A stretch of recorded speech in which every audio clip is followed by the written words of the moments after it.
आपने जिक्र किया ईद का। उन्होंने कहा नरेंद्र मोदी जी ने कि ईद मैं भी मनाता था, बचपन में हम लोग ईद मनाते थे, घरों में खाना नहीं बनता था, मेरे कई मुस्लिम फ्रेंड्स हैं। वो कहते हैं आप इमेज सर, उनकी ऐसी एक बना बात रहे हैं। सुनिए, एक इफ्तार की दावत नहीं करते 10 साल में अपने घर में, कहां खाने की बात कर रहे हैं? छोड़िए ना, क्या बोल रहे हैं आप? क्या मेरे बाबू सब देखिए, ये जो है ना, मेरे घर में ड्राइवर मुसलमान था, ये पुराने डायलॉग हो चुके हैं। ये उस जमाने के पिक्चरों में अच्छा लगता था। अभी आप बताइए ना, आप एक आदमी को टिकट नहीं देते हैं। अच्छा, नरेंद्र मोदी किसी मुसलमान को गले मिलते हुए देखा आपने 5 साल में इंडिया में? बताइए, आपने देखा? किसको देखा हमने? मोहम्मद बिन सलमान, मोहम्मद बिन जैद, या हबीबी उतर। क्या बताइए, क्या है ये? मैं लाइटर वेन में लीजिए, दिल पे मत लीजिए, मगर बता रहे हैं आपको, ये तो हो रहा है ना।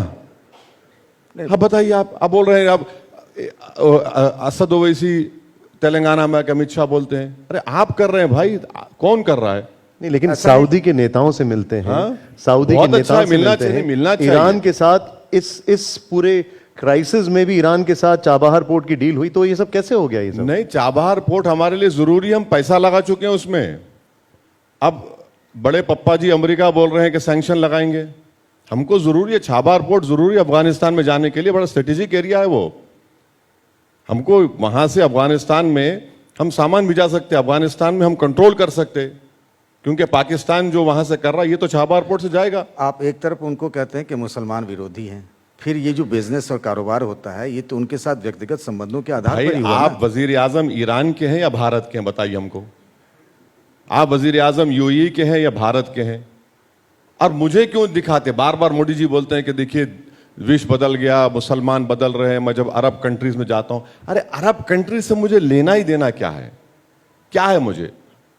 भाई भारत के लोग जाके वहां काम करते, सब जाते हैं, यकीनन मक्का मदीना हमारे लिए मुबारक जगह है, पर मैं देश का हूं ना। हम कमाते हैं, कमाते वहां पर हैं, लाते यहां पर हैं। फॉरेन एक्सचेंज पूरा जो आता है इंडिया को सबसे ज्यादा, नॉर्थ अमेरिका ज्यादा तो गल्फ कंट्री से आता है। पर्सनल ट्यूनिंग की अगर बात की जाए, मैं ट्यूनिंग भारत क्या की बात होती है? करता हूं, पर्सनल अंडरस्टैंडिंग की बात की ट्यूनिंग जाए, क्या होती है? चलिए, कतर में पर्सनल रिलेशंस के आधार पर ही तो हमारे नौसैनिक वापस आए जिनको सजा हुई थी। देखिए, सजा क्यों हुई उनको? बात जबान मत खुलाई, मैं बहुत जाता हूं उस बारे में, मैं नहीं बोलना चाह रहा हूं उस बारे में। क्यों सजा हुई उनको?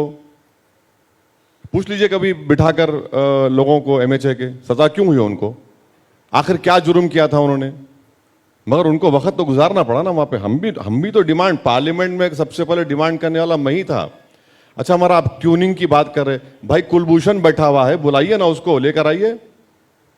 पाकिस्तान में कुलभूषण बैठा हुआ है हमारा, वो भी तो भारत का नागरिक है, उसको बुलाइए। मामला चल तो रहा कोर्ट में, भारत इंटरनेशनल कोर्ट में भारत लड़ रहा है। मामला भाई, उसकी सजाए मौत रुक गई पंकज भाई, मगर फंसा हुआ तो है ना कुलभूषण। पूना में उसकी फैमिली कोई पूछता नहीं पलट के, उसके रिश्तेदार परेशान बैठे हैं।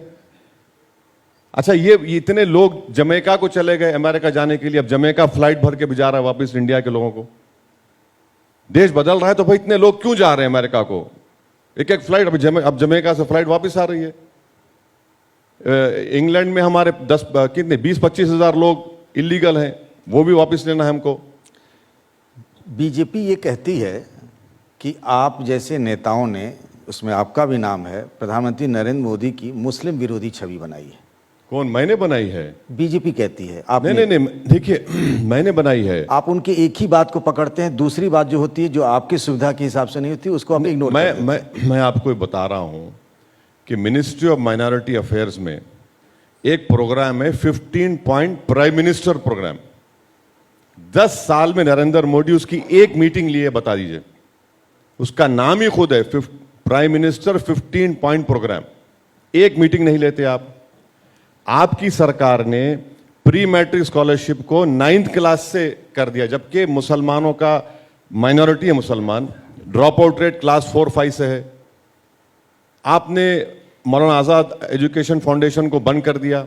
किसका नुकसान हो रहा है बताइए उसमें? मैं कई मिसालें दे सकता हूं आपको। भैया, हमारा काम छवि बनाना नहीं है, फैक्ट्स के ऊपर बात करिए और फिर हमको उस पर रिबट करिए आप।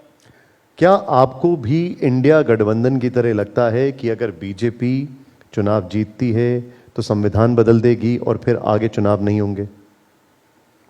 देखिए, जितने कॉन्स्टिट्यूशनल अथॉरिटीज के लोग हैं, वाइस प्रेसिडेंट ऑफ इंडिया ने कहा नहीं कहा कि बेसिक स्ट्रक्चर नहीं है। वाइस प्रेसिडेंट तो अपने इंडिविजुअल ओपिनियन नहीं देते। वो जब बात कर रहे हैं तो वाइस प्रेसिडेंट ऑफ इंडिया के तहत बात कर रहे हैं। उन्होंने कहा कि संविधान में बेसिक स्ट्रक्चर है ही नहीं, तो उसका मतलब क्या निकालेंगे हम? डिप्टी सीएम राजस्थान की, जिसका आपके चैनल ने चलाया कि अगर हमको 400 आएंगे तो मोदी जी वो कर देंगे, उन्होंने बोला ये बात। कई उनके एमपीज ने कहा बात ये। तो ये जो मैसेज गया है ना कि 400 पार का मतलब आरक्षण चला जाएगा या संविधान बदल दिया जाएगा या बेसिक स्ट्रक्चर चला जाएगा, ये बात जा चुकी है। ये बात गरीब के दिलों में जा चुकी है। जो संविधान से मोहब्बत करने वाले हैं, जो बाबा साहब अम्बेडकर की बड़ी इज्जत करते हैं, उनके मैसेज जा चुका है। 400 पार का मतलब वही है, और क्या है? नहीं, उनके कहने का मतलब ये है, आप जिनका जिक्र कर रहे हैं, आपने एक दो नाम बताए, वो संविधान संशोधन की बात कर रहे हैं और आप लोग उसको नैरेटिव सेट कर रहे हैं। संविधान संशोधन क्या करेंगे आप? देखिए, प्रेसिडेंट ऑफ वाइस प्रेसिडेंट ने कहा कि बेसिक स्ट्रक्चर नहीं है। बेसिक स्ट्रक्चर अगर नहीं है तो फिर पूरा फंडामेंटल राइट, पूरा फेडरलिज्म चला गया। चैप्टर 3 भी कमजोर पड़ जाएगा, आर्टिकल 29, 30 भी चला जाएगा। अच्छा, वो जो बाबा मिलकर आए संभल के, उन्होंने क्या कहा कि आइंदा साल धर्म संसद में हम ये रखेंगे कि आरक्षण निकाल दो। और वो, अच्छा, उसको आपने बड़ा चलाया, वो बाबा को वो मोदी जी से मिलकर आए। ये सब इन्हीं के तो लोग हैं। देखिए, बीजेपी आरएसएस में डिवीजन ऑफ लेबर एक नाम की चीज होती है, वो ही हो रहा है। आप जिनका जिक्र कर रहे हैं ना, वो खुद आके बोल चुके हैं कि वो उनका पुराना बयान था। पुराना बयान था तो वो बयान उससे मुकर गए। वो तब वो कांग्रेस में थे। नहीं, वो मुकर गए बयान से। वो नहीं, अब वो कह रहे हैं ऐसा, मैंने उनका पुराना स्टेटमेंट है। ठीक है, चलिए मान लिया। पर ये जो डिप्टी सीएम बोल रहे हैं राजस्थान के, और जो प्रधानमंत्री बोल रहे हैं, गृह मंत्री बोल रहे हैं। अरे प्रधानमंत्री क्या बोल रहे हैं? प्रधानमंत्री क्या बोल रहे हैं कि अगर अंबेडकर भी आ जाए तो नहीं करेंगे। अगर आपको बाबा साहब अंबेडकर की मोहब्बत है तो आपने इकोनॉमिक ग्राउंड्स पर कैसे दिया रिजर्वेशन, बताइए? इकोनॉमिक ग्राउंड पर रिजर्वेशन दे ही नहीं सकते आप, आपने दे दिया। सोशल एजुकेशनल बैकवर्डनेस असल पैरामीटर है, और आप बोल रहे कि मुसलमानों का रिजर्वेशन हम हटा देंगे। अरे भाई, मुसलमानों को यूपी में नहीं मिल रहा है, मुसलमानों को ओबीसी कोटा में, मंडल कमेटी में, कमीशन की रिपोर्ट में मिल रहा है ना। आप वही नहीं बोलते, आप बात ही नहीं करते आप।